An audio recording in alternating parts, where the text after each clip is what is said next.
It's a Fighter's Fest, a Survivor Series, this isn't chess. And I'm in full gear, but keeping my cards close to my chest. You claim to be the best, my revolution is to beat the best. And you in the Viper's pit with nowhere to go, so what's left? What's going on, everyone? It's your boy KB the Mark, and we are back with another installment of the Viper's Pit. As always, a little bit of housekeeping. Please don't forget to like the video, subscribe to the channel, push that notification bell so you don't miss out on any more uploads. Now, last week I said Monday Night Raw was serviceable. Well. Monday Night Raw was better than serviceable, and for that, I want to say,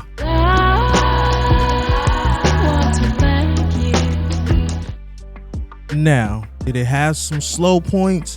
Yes. Did it have some points where I almost checked out? Yes. But overall, very great episode coming out of Money in the Bank. Very great episode. Very nice, very good episode. Great episode coming out of Money in the Bank. But without further ado, let's go ahead and jump right into it. We're starting off with the opening promo. Seth Rollins welcomes us to Monday Night Rollins. Seth Rollins asks how sweet was Money in the Bank. He goes over some results of Money in the Bank. Seth states by the skin of his teeth he beat Finn Balor to retain the World Heavyweight Championship. Seth states that SummerSlam is 5 weeks away and then is interrupted by Cody Rhodes, who is then interrupted by a returning Brock Lesnar.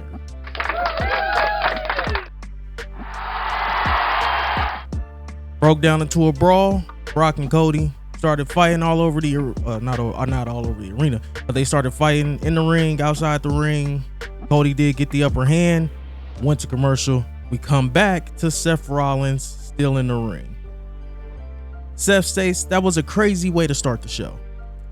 Seth states that he is looking forward to who's next in line, but is interrupted by the Judgment Day. Rhea states that everyone is here to see the Judgment Day take over. Seth states that the Judgment Day doesn't even have all their members. Rhea states that Finn is fine. Damian states that the only thing Seth should be worried about is Money in the Bank. Damian teases all of the places that he can cash in the briefcase. Seth states in order to cash in, you have to have the champ down and tired, but he's as fresh as a daisy and doesn't have a match on the card. Damian asks, isn't he the guy that loves a fight? And let's see if he still has that same energy after Dom beats him tonight. Dom takes the mic, gets booed. Seth tells him to try it again. He gets booed again. Rhea states that Dom wants to fight Seth Rollins tonight. Seth states that even though this is a poorly laid Money in the Bank trap, he's going to let the WWE Universe decide if he should beat Dom in the main event. The crowd cheers yes. Seth states that he will see Dom in the main event.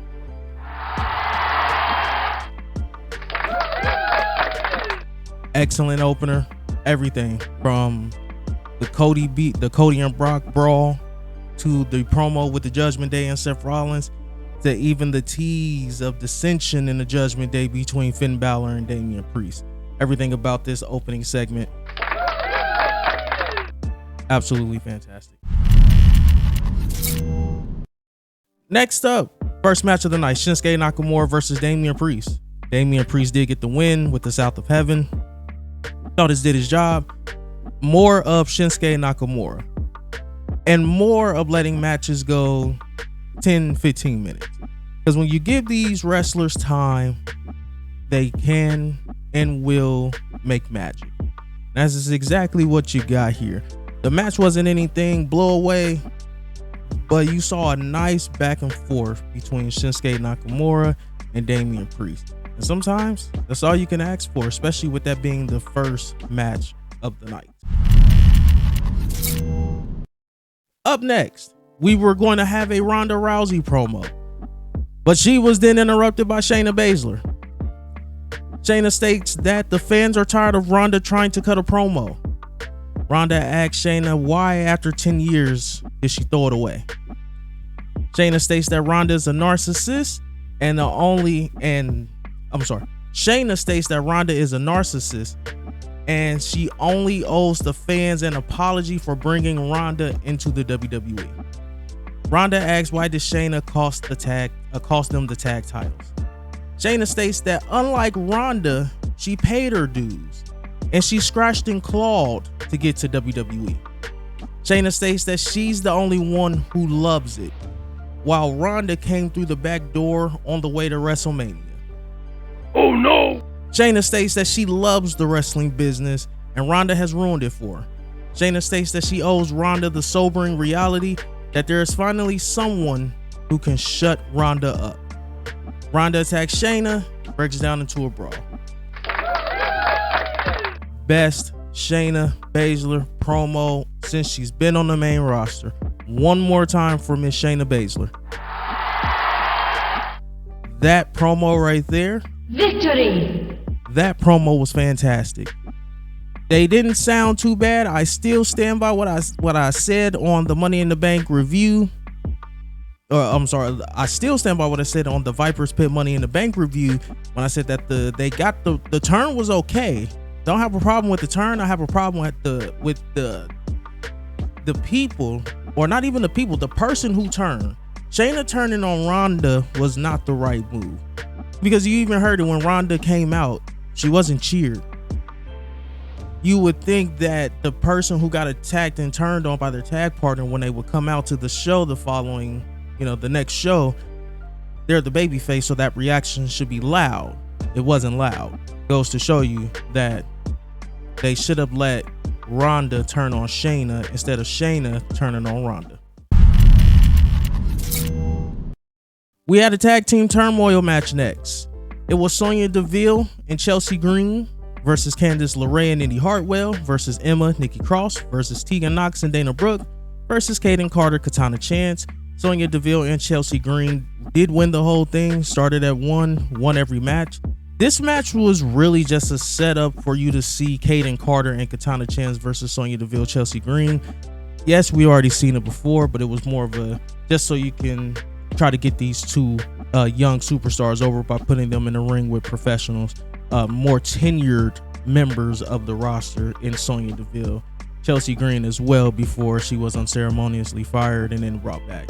But outside of one slip up by Katana Chance on that double team spot where she slipped off the ropes, I thought that they had a really nice showing. And that's also to go back to the match that they had with Ronda Rousey and Shayna Baszler. I am on the record of saying that this team, if you ever wanted to hit a reset on the women's tag division, this is the team. Kaden Carter and Katana Chance, this is the team. Put the belts on, get the rest of the division together, and let Kaden Carter and Katana Chance carry the division. This is an excellent young tag team, and I'm glad they're getting shine on the main roster. Absolutely love it. We then had a Becky Lynch promo. Becky states that she didn't win Money in the Bank, and that's okay, but she can't move on from Trish Stratus. Becky states that there isn't a better time or place to end this than right now, and calls out Trish Stratus for a fight. Trish comes out with the mask, and Trish states that she's better looking than all of Baltimore, even with the mask. Trish says she would love to fight, but isn't cleared due to Becky breaking her face.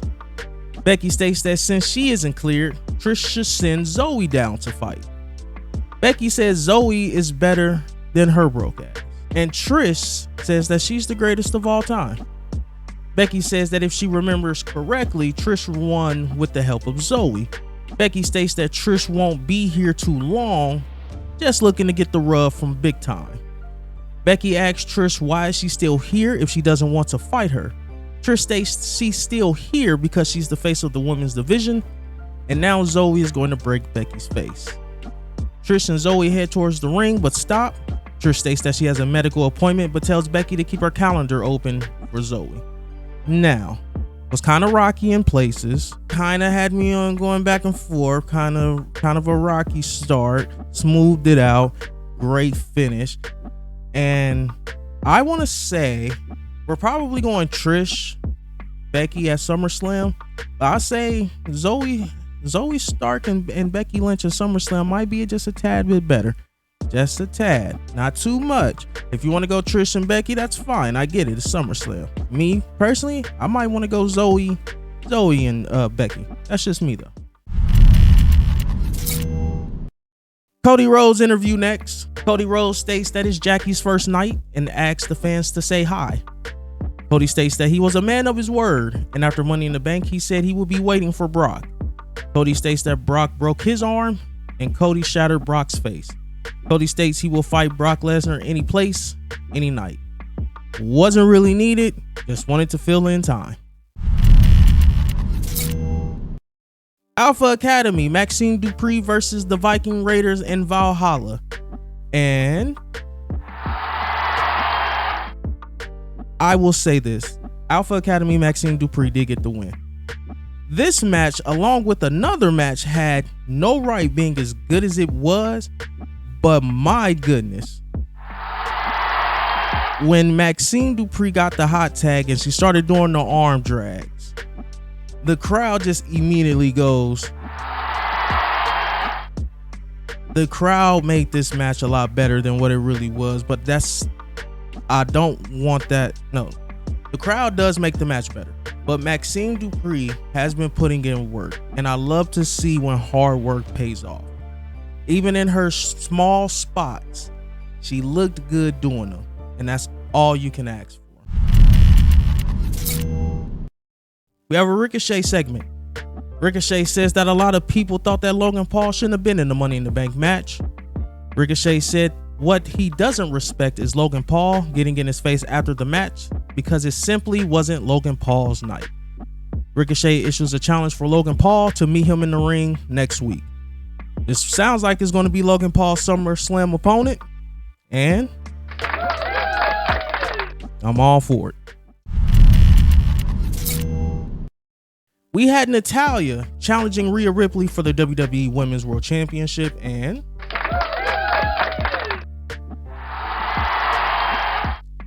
these two tore the house down. It had no right being this good.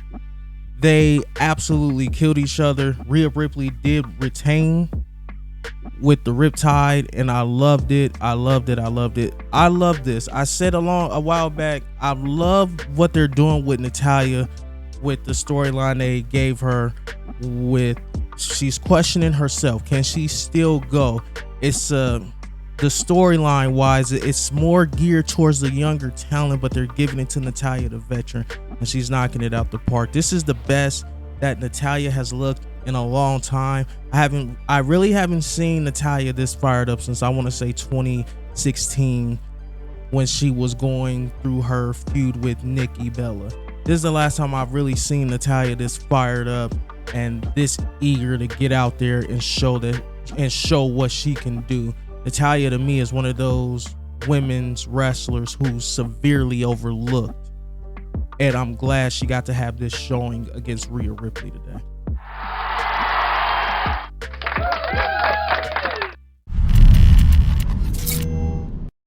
We then had Matt Riddle versus Giovanni Vinci. Ended in about 3 minutes. Matt Riddle got the win. Ludwig Kaiser hits the ring.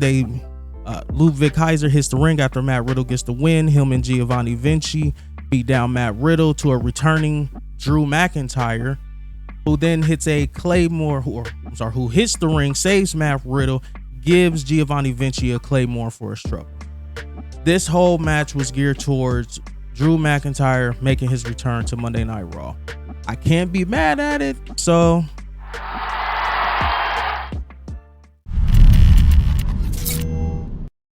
it then led to the main event. Dominic Mysterio versus Seth Rollins. Won about 10 minutes, DQ finish. Damian Priest hit the South of Heaven. Yes, Damian Priest hit the South of Heaven on Seth Rollins for the DQ finish. Seth Rollins wins. They begin to beat up Seth Rollins outside. Looks like they're going to put him through the table, but that doesn't happen. Seth Rollins counters. Dominic knocks him back out, throws Seth back into the ring. Dominic knocks out Seth, throws him back in the ring, tells Damian Priest to cash in. Seth Rollins was getting up at the time as Damian Priest was getting ready to enter the ring to cash in. But who should enter the ring? Finn Balor. and Finn Balor hits Seth Rollins, who then is knocked into Damian Priest, who knocks Damian Priest off the apron, so the cash in doesn't happen. And then Finn Balor and Damian Priest get to arguing while Seth Rollins gets away. Dominic tries to catch him. Dominic catches a pedigree, and Damian Priest and Finn Balor go off the air arguing. Nice little 5 minutes there towards the end of the show to tease the cash in and also Damian Priest and Finn Balor dissension. So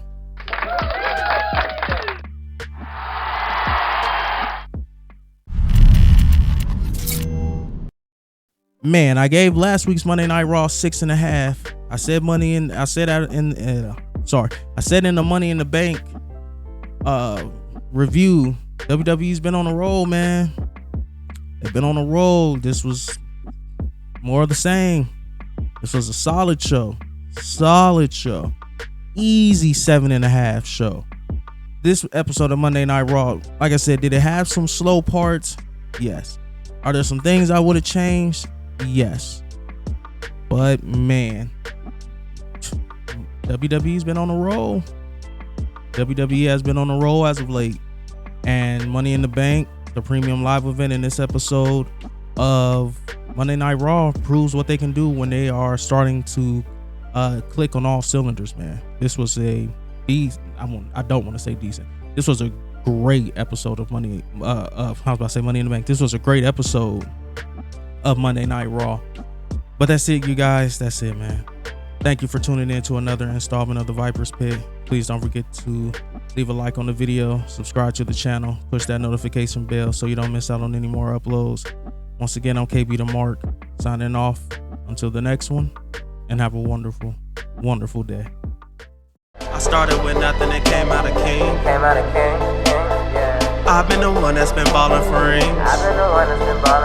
It's been me and my team and we chasing the green. My team be the shit, we ain't ballin' for free. My team be the shit, we ain't ballin' for free.